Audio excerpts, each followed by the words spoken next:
بسم اللہ الرحمن الرحیم۔ السلام علیکم، welcome back to my YouTube channel. امید کرتی ہوں کہ آپ سب خیریت سے ہوں گے۔ آج میں جو آپ سے ویڈیو شیئر کرنے جا رہی ہوں، اس ویڈیو میں آپ کو حضرت خدیجہ رضی اللہ عنہا کی وفات کا منظر بتاؤں گی۔ حضرت خدیجہ رضی اللہ عنہا نے وفات سے پہلے اپنی بیٹی حضرت فاطمہ رضی اللہ عنہا کو کیا نصیحت کی تھی۔ حضرت خدیجہ رضی اللہ عنہا کا آپ صلی اللہ علیہ وآلہ وسلم کی زندگی میں کیا مقام تھا؟ عورتوں میں سب سے پہلے حضرت خدیجہ رضی اللہ عنہا آپ صلی اللہ علیہ وآلہ وسلم پر ایمان لائی تھیں۔ آپ کو طاہرہ کے لقب سے پکارا جاتا تھا۔ آپ کو میں حضرت خدیجہ رضی اللہ عنہا کی زندگی اور ان کی وفات کا منظر بتانے جا رہی ہوں۔ ویڈیو دیکھنے سے پہلے میرے چینل کو سبسکرائب کیجئے، ویڈیوز کو لائک کیجئے، شیئر کیجئے۔ نبی اکرم صلی اللہ علیہ وآلہ وسلم کو حضرت خدیجہ رضی اللہ عنہا سے بے حد اور والہانہ محبت تھی۔ ان کی دولت نے اسلام کو مالی لحاظ سے قوت بخشی اور انہوں نے ہر غم اور تکلیف میں بھی نبی کریم صلی اللہ علیہ وآلہ وسلم کا بھرپور ساتھ دیا۔ حضرت خدیجہ رضی اللہ عنہا نے جب آپ صلی اللہ علیہ وآلہ وسلم کو اپنا شریک حیات چن لیا تو اہل عرب اور حاسدین اس گھرانے کے خلاف ہو گئے۔ یہاں تک کہ آپ صلی اللہ علیہ وآلہ وسلم اس شدت سے اقتصادی بائیکاٹ کیا کہ حضرت ابو طالب اور ان کا گھرانہ یعنی سرور کائنات اور سیدہ خدیجہ رضی اللہ عنہا بھی کئی ماہ تک شعیب ابی طالب میں محصور رہے۔ دور جاہلیت میں پاک دامن عورتوں کی تعداد انتہائی کم تھی، جس کی وجہ یہ تھی کہ اکثر خواتین کے دامن اور کردار داغدار تھے۔ لیکن ایسے دور میں بھی مکہ کی سرزمین پر ایک عورت ایسی موجود تھی کہ جن کے کردار کے بارے میں لوگ قسمیں کھایا کرتے تھے۔ عفت و پاکیزگی میں ایسی مشہور ہوئی کہ مکہ بھر میں طاہرہ کے لقب سے مشہور ہو گئیں۔ خدیجہ رضی اللہ عنہا وہ پہلی خاتون ہیں جنہیں قرآن مجید کی روح سے سب سے پہلے ام المومنین ہونے کا شرف حاصل تھا۔ اس کے علاوہ ذاتی طور پر قرآن پاک میں آپ کے اثار و قربانی کا تذکرہ ہے۔ ارشاد باری تعالیٰ ہے، اے رسول، اور ہم نے آپ کو تنگ دست پایا تو آپ کو غنی کر دیا۔ آپ صلی اللہ علیہ وآلہ وسلم سے شادی سے پہلے جناب خدیجہ رضی اللہ عنہا مکہ کے بہت بڑے کاروبار کی مالک تھیں۔ آپ کے عظیم کاروان تجارت میں 80,000 اونٹ تھے، جن کے ذریعے شام، یمن، مصر وغیرہ کی طرف برابر آپ کا سامان تجارت جاتا رہتا تھا۔ شادی کے بعد آپ نے اپنا سارا مال اور ساری دولت پیغمبر صلی اللہ علیہ وآلہ وسلم کے قدموں میں ڈال دی تاکہ اسلام کی نشوونما کے کام آ سکے۔ جبکہ اس کے بعد آپ نے خود انتہائی تنگ دستی کی زندگی بسر کی، کئی فاقوں میں صرف درخت کے پتوں پر گزارا کیا۔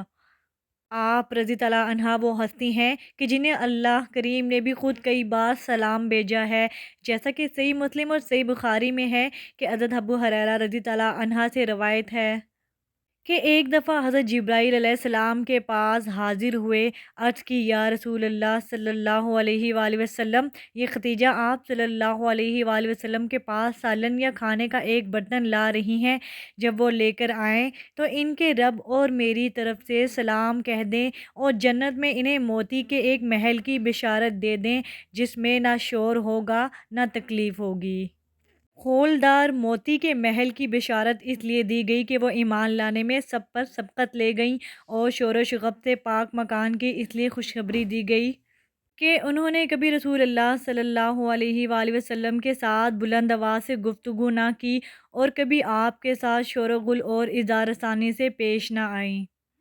نبی کریم صلی اللہ علیہ وآلہ وسلم کو آپ سے بے پناہ محبت تھی۔ آپ کی عظمت کا اندازہ اس بات سے لگایا جا سکتا ہے کہ ایک بار رسول کائنات زمین پر 4 خطوط کھینچے اور فرمایا، تم جانتے ہو یہ کیا ہے؟ صحابہ کرام رضی اللہ عنہ نے عرض کی، اللہ رسول عالم، یعنی اللہ اور اس کا رسول بہتر جانتے ہیں۔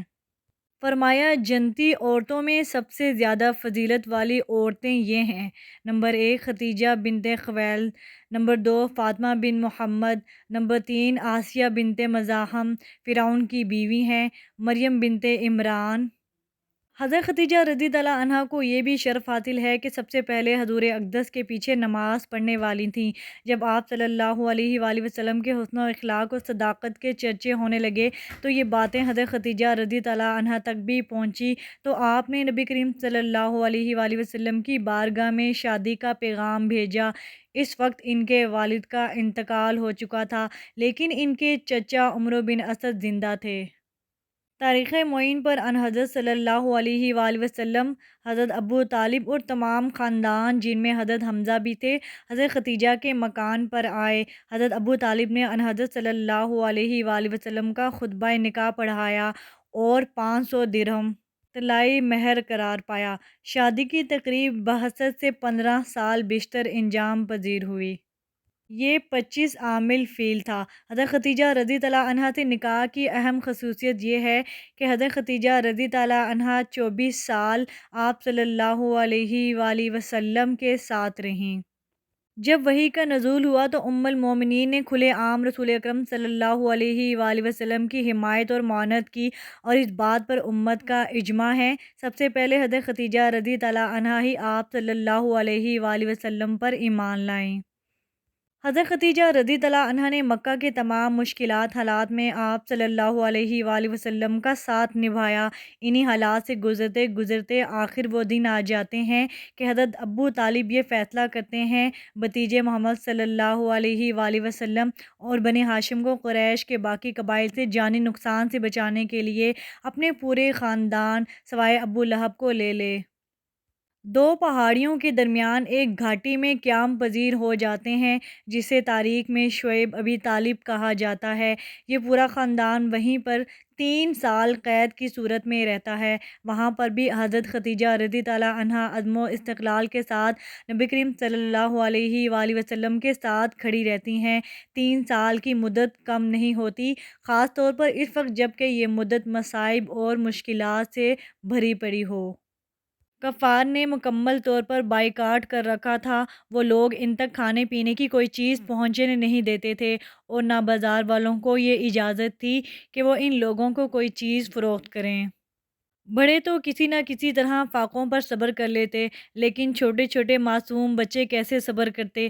جب انہیں بھوک لگتی تو وہ بلبلاتے روتے۔ ان کے رونے کی آواز سن کر کفار مشرکین خوش ہوتے اور لطف اندوز ہوتے۔ ان بے رحم کفار کو نہ ان پر رحم آتا تھا اور نہ ہی ان کا دل ڈرتا تھا۔ حضرت عتبہ بن غزوان کہتے ہیں کہ رسول اللہ صلی اللہ علیہ وآلہ وسلم کے ساتھ ہمارا پورا ہفتہ ایسے گزر جاتا کہ ہمارے پاس کھانے کے لیے درختوں کے پتوں کے علاوہ کچھ نہ ہوتا۔ پتے کھا کھا کر ہمارا منہ چل جایا کرتے تھے۔ شعیب ابی طالب میں بھوک اور مسلسل پتے کھانے سے آخری ایام میں حضرت ختیجہ رضی اللہ عنہا بیمار پڑ گئیں۔ کفار نے ظلم و ستم کی حد کر رکھی تھی، بچے بوڑھے بیمار پڑ رہے تھے، لیکن کفار مکہ کے دل میں ذرا برابر بھی نرمی نہ آئی۔ ظلم کی انتہا یہ تھی کہ بیماروں کے لیے طبیب کو بھی شعیب ابی طالب میں داخل نہ ہونے دیا گیا۔ یہی وجہ تھی کہ شعیب ابی طالب سے نکلنے کے چند روز بعد ہی حضرت ختیجہ رضی اللہ عنہا کی طبیعت مزید بگڑ گئی۔ آپ سے نہ چلا جاتا تھا، نہ بیٹھا جاتا تھا اور نہ ہی کھڑا ہوا جاتا تھا۔ آپ نے کھانا پینا بھی چھوڑ دیا تھا۔ حضور اکرم صلی اللہ علیہ وآلہ وسلم کے لیے دن سب سے تکلیف دہ تھے کہ ان کی آنکھوں کے سامنے ان کی لاڈلی ہمسفر اور اسلام کی سب سے بڑی اور سخی عورت بیمار پڑی ہیں۔ حضرت فاطمہ رضی اللہ عنہا نے اپنی والدہ کی یہ حالت دیکھی تو وہ چپ چپ کر روتیں۔ ایک دن سب میں خوشی کی لہر دوڑ گئی کہ جب حضرت ختیجہ رضی اللہ عنہا جو کہ بیماری کے باعث بولنا چھوڑ چکی تھیں، ان کے منہ سے فاطمہ کا لفظ نکلا۔ حضرت فاطمہ رضی اللہ عنہا دوڑ کر اپنی والدہ کے پاس پہنچی تو انہوں نے اپنی بیٹی کو آخری نصیحت یوں فرمائی: کبھی بھی اپنے والد کو کسی بھی بات میں انکار نہ کرنا۔ بس یہ کہنا تھا کہ حضرت ختیجہ رضی اللہ عنہا کی روح پرواز کر گئی۔ یہ واقعہ معراج سے قبل 10 رمضان 10 نبوت کو ہوا۔ حضرت ختیجہ رضی اللہ عنہا نے بعمر 65 برس وفات پائی۔ یہ ہجرت سے 3 سال پہلے کا واقعہ ہے۔